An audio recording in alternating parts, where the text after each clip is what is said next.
Ramai orang simpan emas, tapi tak ramai yang simpan emas dengan perlindungan. Semalam, semasa Town Hall KAB Gold, Ustaz Khairul Anwar Basri, CEO KAB Gold, mengumumkan satu pencapaian yang sangat besar pada tahun 2025. KAB Gold telah discover oleh Zurich Takaful. Apa maksudnya?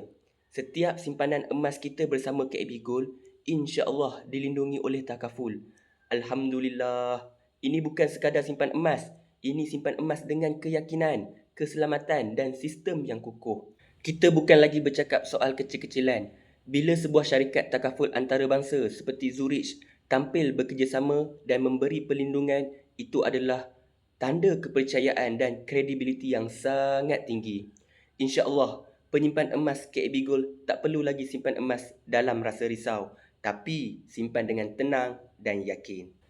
Kalau sebelum ini anda masih ragu-ragu nak simpan emas dengan KAB Gold, jadi ini adalah isyaratnya.